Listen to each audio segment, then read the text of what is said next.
Welcome, everybody, to this info session about the Executive Masters in Public Administration, what we refer to as the EMPA at the Evans School. It's nice to have a big group here for this. How we're going to spend our time this evening is Ali and I are going to go through a bunch of content about the program. A lot of it or at least some of it, you could get online, but we're trying to round out your understanding of the program.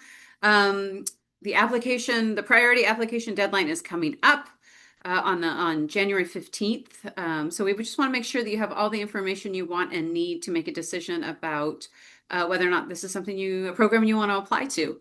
So I refer to it as blah blah, which is my term for lecturing. So we're going to blah blah for a bit, just to get through that content. And then at the end, we are joined by two alum of the program. And they are going to share their experience with you. You can ask them any questions. You can ask me, Ali, any questions. So it'll be about 30 minutes of the blah blah-ish, and then it's going to be kind of an open forum, but we will hear from Adrian and Megan before we open it wide open. Any questions before we dive in? If there's something, you can jump in and ask questions as we're going along. So just, and if it's something that we're going to end up covering, I'll say, don't worry, we're going to get there. But feel free. So my name is Erica Barnhart. I'm an associate teaching professor at the Evans School, and I am the program director for the EMPA program. I'm an alum of the Evans School of the MPA program. So I have many, many connections. When I'm not at UW, I also have a practice outside and have for longer than I've taught. I have done consulting and coaching for purpose-driven clients who want to be able to communicate with clarity and confidence. So I refer to myself as a pracademic, which means that I'm a practitioner and also an academic. So I bring that real-world experience into the classroom and into this program.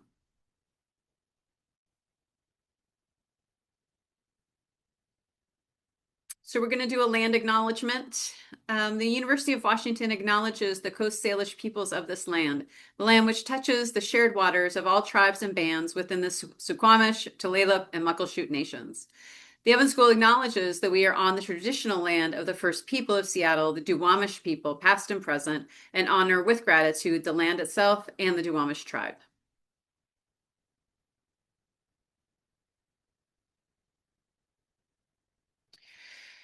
All right, so that building on the left there is Parrington Hall, and that is what we call home for the Evans School and for the EMPA program in particular.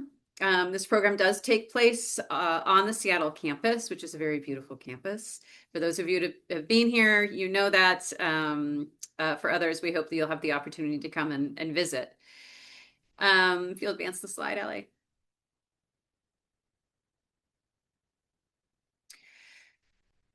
So this is our mission at the Evans School, which is to educate leaders, generate knowledge, and host communities to co-create solutions to pressing societal problems. So you'll see that educate is the first verb there, and the EMPA program fits squarely into that part of our mission.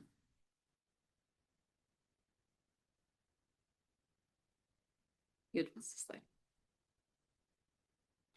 Although we know you're here because you're interested in the EMPA program, we always want to make sure that prospective students know that there are a whole bunch of pathways to public service available through the Evans School. You'll see the EMPA at the top, which is squarely mid-career. Our MPA program, we have a full-time and part-time program. It's largely for folks who are a bit earlier in their careers. As we'll talk about, to be admitted to the EMPA program, you need at least 7 years of management experience. Whereas the MPA program, we have students who come straight out of undergrad, and also, of course, we have students who have some real-world experience as well.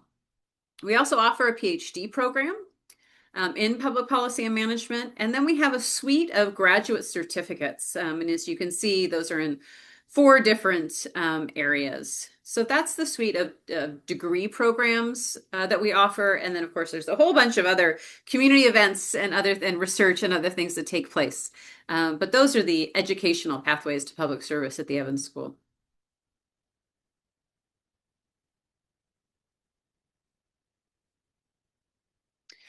So we are here to talk about the EMPA program. What you were seeing there are live shots of actual EMPA students. In the upper left is Mary Weidman Williams, who is one of our instructors. It is a very engaged and engaging approach to learning. We center the lived experience of our students. And as you're going to see as we talk through the curriculum, really centering students and what they want to, how they want to develop as leaders is at the core of the program.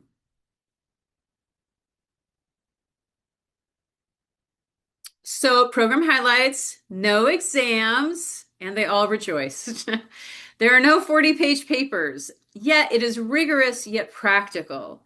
Now, we don't have anything against exams. We don't have anything against 40-page papers. Those have a time and a place. But this program is for leaders. And so we want to keep things as centered on where you're at in your leadership journey as possible. And last we checked, there was not a lot of like test taking in leadership roles, nor are you asked to produce a 40-page paper.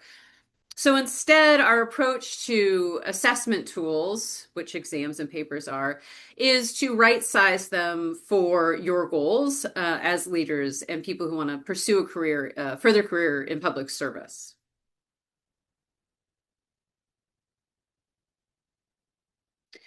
So there are four, we call them learning streams. We call them that because they weave their way throughout the program.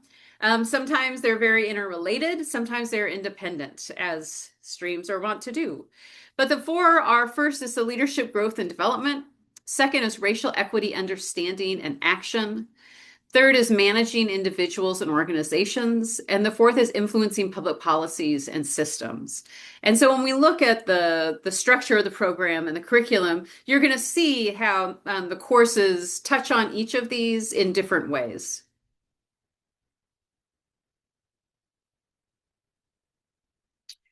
So here is what I'm going to call a typical EMPA schedule. It's always 6 quarters.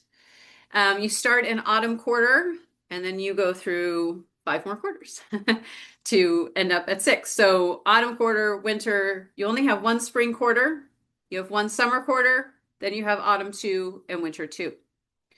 What you learn throughout the course of the program, if you think about it as an experience, we start with what's called Foundation Week, so PAEX 501. That is a 5-day intensive in-person course, and it kicks off the entire program. It is focused primarily on how can you be strategic as a leader, so individual leadership, with lots of deep reflection, lots of assessments that allow you to see yourself in myriad ways and how you might show up as a leader, lots of frameworks, and really like digging into who are you as a leader and who do you want to be as a leader at the end of this program and beyond. Then you're going to go right into organizational leadership 1 and policy leadership 1. These in general are 2-quarter courses, and they're taught in parallel. I say in general because this year we're doing a little bit differently because Professor Brunges, who teaches policy leadership 1, is on sabbatical this quarter. And so we did a little bit differently, but that same content is covered over autumn and winter quarter. And those two, the organizational leadership 1 and policy leadership 1, these are like big picture, right? So we're looking at like, how do you in organizational leadership, how do you set strategy? How do you make decisions? How do you manage budgets? And based on that, how do you align people and teams with your strategy based on the decisions that you've made? Meanwhile, in policy leadership, you're looking again at like big picture. What does a policy landscape mean? What does it mean to do stakeholder mapping? How do you figure out how the pieces fit together and how you can navigate them in the policy space? Spring quarter is an opportunity to personalize your learning journey. You take an elective. What's on the screen is a little confusing, but because you'll see actually three courses, an elective plus two other courses. In reality, 548 and 549, so 548 being the leadership salons, 549 being Racial Equity Skills Labs, are woven throughout the program. We have two wonderful community instructors who lead those courses, Mary Weidman Williams, who I mentioned already, and then Keisha Zayamara Palmer. And you'll have contact with them throughout the program, both in terms of instruction, and then also EMPA students have the opportunity to do coaching with both Keisha and Mary. So although you see it in spring quarter, it's actually woven through. That was sort of a bureaucratic necessity to put them in that quarter. In summer quarter, you dive into policy leadership 2 and organizational leadership 2. These are, obviously, as the names imply, the continuation of the courses. This policy course is really about policy, the policy process and policy analysis. So how do you design policy how do you design good policy, basically? And then how do you analyze options? Organizational leadership is about program development and taking a human-centered design approach to program development, meaning how do you put the people most proximate to an issue at the center of things? Then in autumn quarter, you go into, again, these sort of bigger courses that stretch over 2 quarters. The policy leadership courses for autumn, policy leadership 3, is about, both of these are really like, so we've come up with a strategy or we've identified a policy. Are they working? Like, how do we know if it's working, right? So it's heavy on the evaluation, also on, a revisiting of how do you manage people, and how do you manage teams. So that's sort of bookends, if you think about it as strategy and then implementation and then assessment. That's what those streams, the trajectory that they follow. Also in winter quarter, we have what's referred to as the capstone. And really this is called strategic leadership 2. It's about leading for legacy. So that's the bookend. You begin with foundation week and then it bookends with the leading for legacy course in winter quarter. And then again brings you back to who am I as a leader? You'll have gone through 18 months of the program. So you'll be a different leader then than you were in foundation week. Who am I now? And who do I want to be moving forward? So a lot of retrospective and then some looking forward to who you want to be. You can advance the slide, Allie.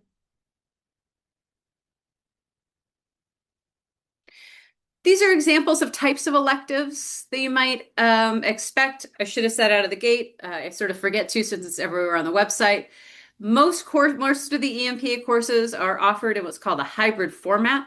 That means that we meet on average for 2 to 2.5 days per quarter, and the rest of the instruction happens online synchronously. So this would be an example of online synchronous, and then also a lot of online asynchronous. So watching videos, doing readings, podcasts, discussion boards are examples of asynchronous learning. In spring quarter, because you get to choose your own adventure, we do offer a suite of electives that nominally follow that same format where you can expect to be in person and also do some distance and asynchronous learning. And in the past couple of years, we've offered negotiation and mediation, we've offered policy implementation, and poverty and anti-poverty in the United States have all been popular electives with EMPA students.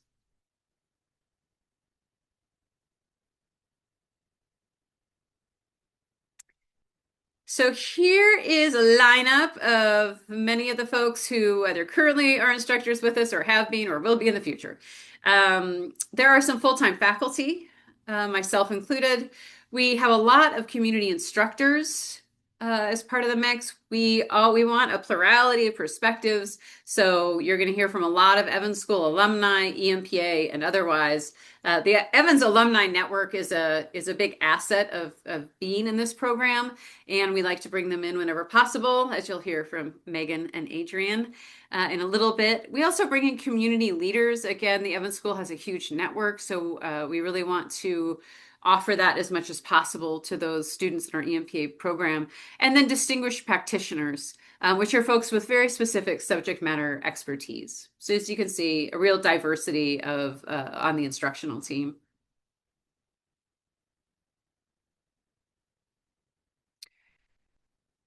We assume and we design the program, we optimize the program really for people who are working busy full-time jobs and also have busy lives beyond their job. So really, we optimize for flexibility that you can learn on your time and your schedule. I'm hoping Megan and Adrian will share their approaches to what that look like. It can look a lot of different ways that you can engage online with the cohort faculty and the content, right? So again, we're mindful of how packed EMPA students' schedules are. So what are ways to engage with each other outside of the classroom?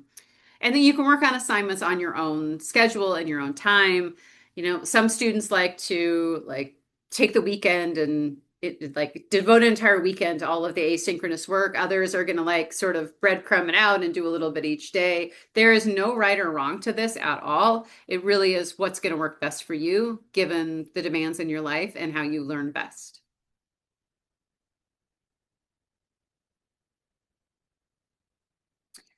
On-campus sessions, which again are on the Seattle campus, are Fridays, Saturdays, and some Sundays. We say select Sundays. Not all courses have a Sunday session, but many do. You'll know the schedule well in advance.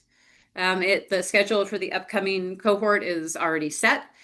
If there's going to be a change to that, we try to give you at least 6 months notice. Every once in a while, things happen. Life is lifey. But in general, you're going to have a big heads up on that. For the on-campus sessions, you're going to engage with the cohort and faculty. There's a lot of peer learning that happens. So we assume that there is as much learning to happen from your peers as there is from the instructors to the students. And we're really big on road testing and sharing road-tested lessons and frameworks, methods, strategies, all the rest of it. But what we're really looking to do is share with you things that we know work and have worked in the public sector space.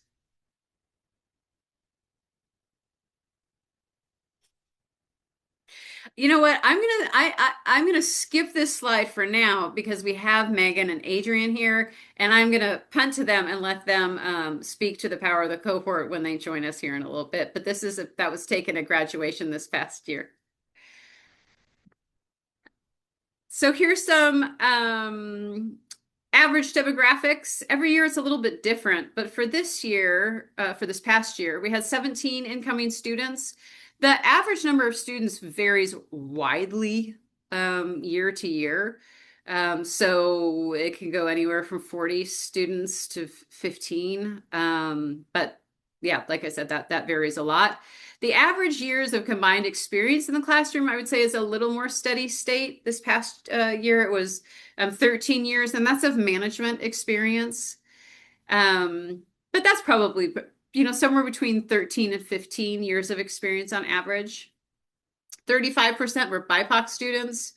Only two states represented, which is a little bit unusual, Washington and California. Usually we have a couple more dots on the map. But it is a very regional, although we're a top 10 school, so we have a large national reputation. We are a regional institution, so not too surprising that if the star were proportionate to the number of students in the program, the biggest star is always going to be on Washington State. The sector representation also varies year by year. Some years we have more nonprofit people, sometimes more public. We never have more private than either of those.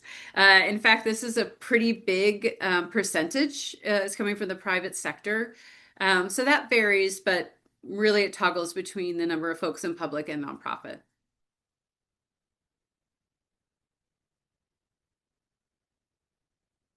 These are just some examples of the types of organizations that students work for. This is from the past couple cohorts.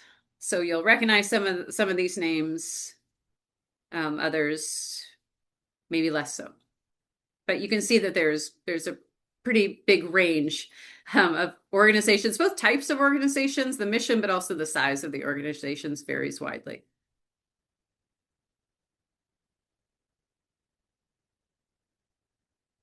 Allie, over to you. Cool. Thanks, Erica. Hi, my name is Alejandra Peña. I use she, her, ella pronouns, and I'm the advising and outreach manager at the Evans School. I'm a proud first-gen college student of color, first-gen American, and I'm here really honored to assist students in their pursuit of higher education and really help students gain an understanding that no matter where you come from, no matter your background, college and higher education is possible for you. So I'm thrilled to be here with you all to talk about our EMPA programs because I find that at times navigating the realm of higher education can be quite a difficult task on your own. And so our roles here is to help you along that path and applying to our program and maybe help demystify the process a bit in order to provide you some tools to feel very comfortable and confident in this process. So, of course, students often have multiple competing priorities when they're in this program, right? Our approach as a whole student philosophy is that you are more than just a student when you're in our program. You're an employee, a spouse, a parent, a caregiver, and our goal is your success in this program. We expect you to put, your best effort but recognize that sometimes life throws curveballs along the way, right? Just like Erica was mentioning. We are committed to supporting you through your time in the program. I'm here because our student affairs team is here to equip you with that support system to achieve your highest potential, right? We want to watch you thrive during your time with us. Now, we offer resources such as advising, career coaching, and a sense of belonging and community, just to name a few.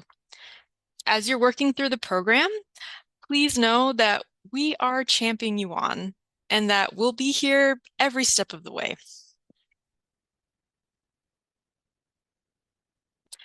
Now, most of our students are looking to advance their careers when they come into our program. It is very common for our students to get new jobs, promotions, or pivot into new sectors completely during the program. In recent years, about 40% of each cohort has changed their jobs while in the program. Our career development team is here to assist you. Now, we offer in-person and virtual opportunities and some events, even to name a few. An example is we had a career coach panel. We have in-house career coach who really helps you, right? So her name's Rachel. She's lovely, but she's in-house, right? That means she knows the content. She knows our students, what we're all about, right? So we're here to help you with those resume edits, maybe enhancing your LinkedIn presence, job searches, mock interviews, and planning for your future career.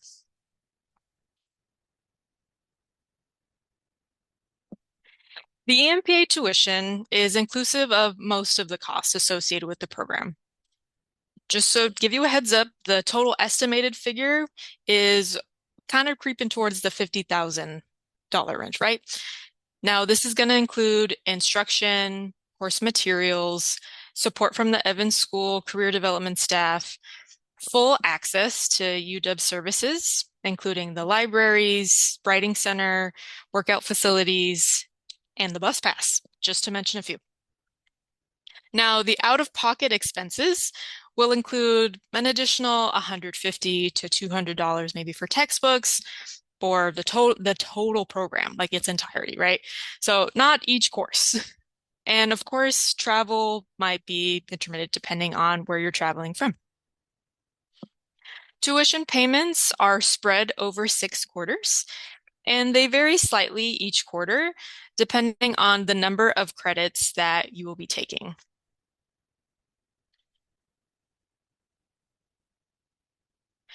Most of our students who fund their education from outside sources use federal financial aid. Highly recommend that you complete your FAFSA as soon as you can, even before you apply to the program, right? You can send your information to up to 10 schools of your choice.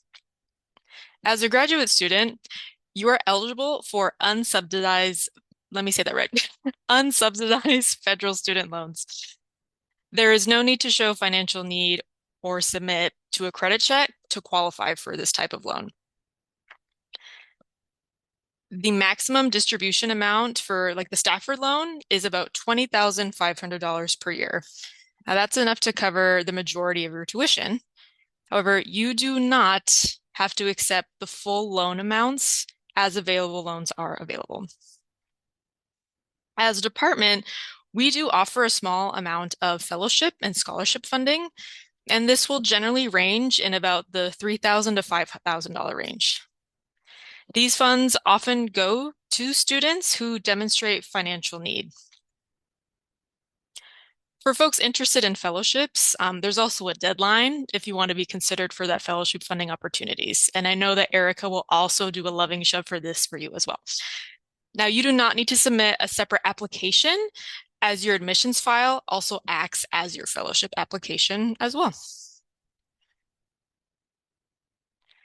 And I'll hand it back to you, Erica. It's still giggling over the loving shove. It's coming. Okay, the basic requirements for the program. 4-year bachelor's degree from an accredited college or university, 7 years of professional work experience. I'm going to come back to that. A 3.0 GPA in the last 90 quarter credit hours. Demonstrated proficiency in English for non-native speakers. So the 3.0, we have a lot of EMPA students who have not been in school for a real long time. And a lot of life has happened between when they were undergraduates and pursuing this degree. So if you're somebody who, didn't have the best GPA in undergrad, please don't let that be a barrier to applying. There are minimum requirements for sure, and we still want to see your application. Okay, so don't I think it could, you like kind of get set to pursue a master's degree and it's like, oh, my grades weren't that great. It's okay. We are looking at you as a whole applicant.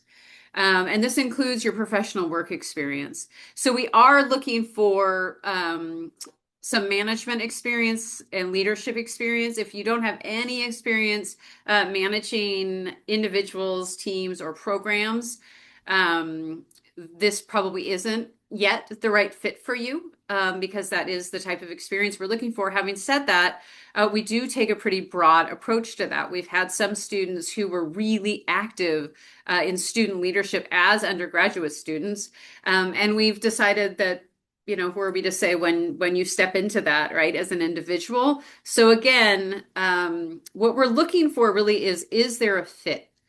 If you're somebody who is interested enough in applying for this program, that means you're highly motivated. Can we deliver on an educational and a growth experience that is going to elevate you to where you want to be next?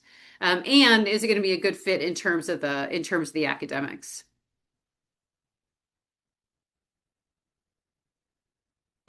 Brass tacks, the application, $90 application fee. We want to see that resume or CV. There's a statement of purpose. It's a multi-part statement of purpose. We have lots of resources around that as well. So sort of how to write it, what to include. We need unofficial transcripts for your application and a minimum of 2 letters of reference. Let me reinforce this point that I'm trying to make, which is we are looking at all of these parts. Tell us a story. Help us understand how this program fits into your vision for your career in the near term and the long term. That's what we want to understand when we're reviewing applications.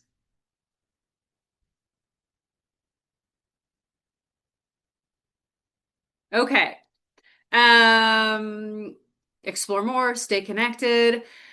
I am hoping at this point that we can stop sharing screen and we can invite Megan and Adrian on camera to come on camera and to share a bit. So I've like told you all the things about the program. But they're going to share a bit about their experience in the program and now as alum. So Adrian and Megan, I'm just going to hand it over to you. They're gonna do this thing. They're gonna be like, you go first. No, you go first. No, you go first. Megan, you're up. We love to do this. We Yes, you do. do. Hi, everyone. Congratulations on making it this far in your journey. My name is Megan Utsume. Me and Adrian just finished our program, maybe not just finished, but completed our program last year. We are part of cohort 21. I am currently, my role currently is I'm the Federal Relations Director for the King County Executive.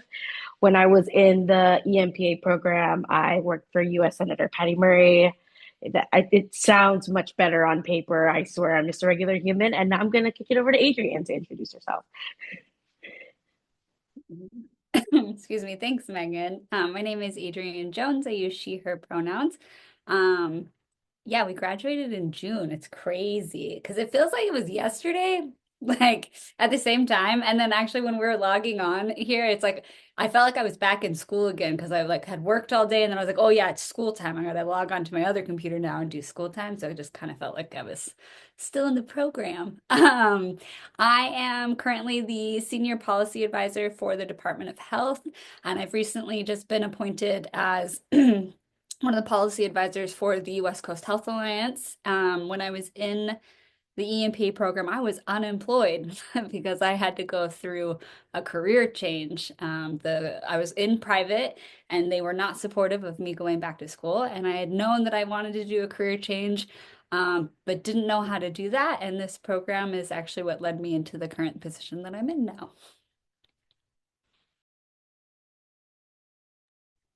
What were some highlights for both of you of the program? Oh, and you have to speak to the power of the cohort because I skipped that slide. I punted to you. So you Yeah, have to speak about that. And then, like, just for you personally, what were some of the highlights, for lack of a better word? for me, I think this kind of relates to the power of the cohort. I think it is a very non-traditional way of looking at school for career individuals.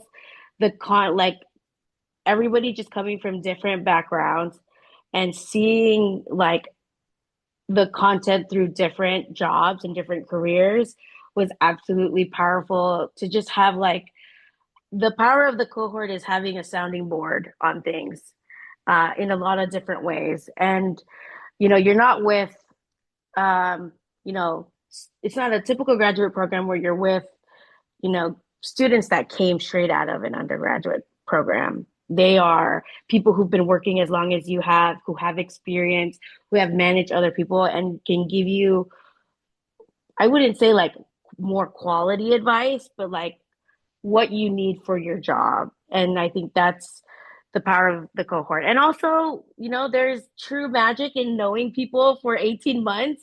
You learn everything about them. You learn about a lot of their personal lives, and you get to stick with what seems like to me a family for the rest of your life. Adrian? No, like the family part of that's true. It's not only are they there to advise you and like their wisdom that they have in their careers, but like emotionally as well to support you through like there are harder quarters than others, and there are some big assignments that it's good to have the people going through it with you. I think for me, another big part of this program that was huge was all of the resources that Evans gives. And that is that like while I was trying to find a job, always in Rachel's office, like every day. And the network that Evans has in trying to find a job and building my resume, as well as the staff themselves, being able to go to them whenever you need advice or support or sounding boards and things like that. The openness of the community was truly, I think, huge. And I can speak to that not just for me, but we actually just hired, you're gonna laugh, Erica, because we graduated Megan with this person and I didn't even realize it. She was in the traditional MPA program and she graduated in June with us, and I just hired her on my team. And Wow. it was because somebody at DOH knew this person, and the Evans network is how it works, and we were able to pull her onto my team. So it's like the when you say how big the Evans network is, like it Yeah. is very connected. It's like it has helped me be able to get a new person for this job and then for me to hire for our committee as well. Like I just feel like I talk to Rachel more now, even though I have graduated, like, and still being able to use those resources. If you are interested, I would really encourage you to apply by the January 15th deadline. One, because you will be considered for the fellowships that we have. But here's the other reason is because the sooner you apply, the sooner you find out if you got in. Mhm. There is a lot of prep work. Do you see Megan and Adrian nodding vociferously? So, and I want students to have as much time to absorb that material between when they get in and Foundation Week, which is the third week in September, as possible.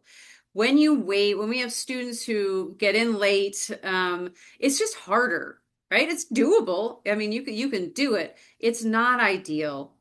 So the students that find out sooner and have that time, it kind of like gets you into the groove of like, oh, I'm working full time. I have 4 books to read over the summer, plus some other things need to happen. So it's just doing yourself, like setting yourself up for success. So that is my pitch for getting your application in early. We will let anybody who makes that priority deadline know by late February. The final deadline is April 15th. And then we let folks know by the end of May. Again, that's just getting a bit late or later.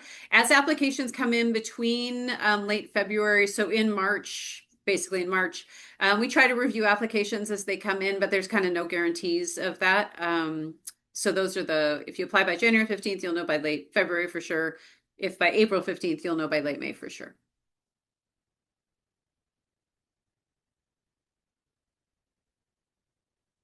Key dates, we're going to have online orientation. We're still figuring out which days, so we'll land that, but that'll be August 14th or 21st. What is a definite is Foundation Week will be September 21st to 25th. It is mandatory that you are there for the whole thing, and I think Adrian and Megan would back me up in saying, like, as hard as it is to be out for a full week, being there and fully present for that experience is a key part of the program and really sets the tone for your experience. So we'd like to let you know that really early so that you have time to take off work, take care of any family obligations that need taking care of. So that you can just be there and take full advantage of that.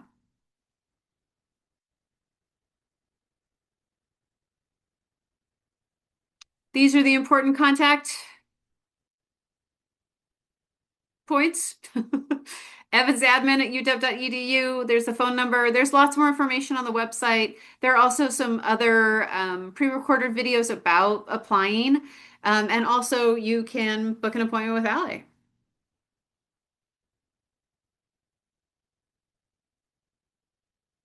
Any final words from Megan, Adrian, Allie? Or final questions now we've gone through a bit more? Yeah, again, just want to reiterate, thank you so much for joining us, friends. This is exactly why we do what we do, to have these conversations. And can we just do a virtual round of applause for Adrian, Megan, and our wonderful Erica for joining us as well. And thank you for your questions.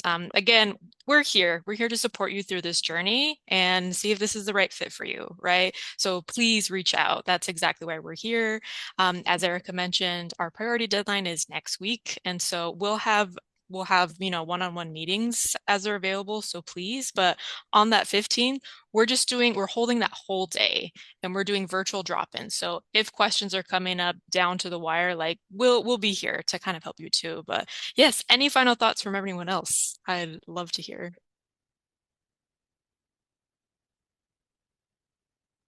Can I just say I've missed your golden words of nugget, Erica. If you guys end up applying and going to this program, Erica has these like golden nugget words that I've just put them on a bumper sticker. yeah, Put them yes, on a bumper sticker. out of the Take out a household. sticky note, put it on your Yes, mirror every day. yes. I think about Erica's nuggets, like Her golden little nuggets of nugget. wisdom. Yes. Oh, And I miss them too. it's giving me life back. Like Yes.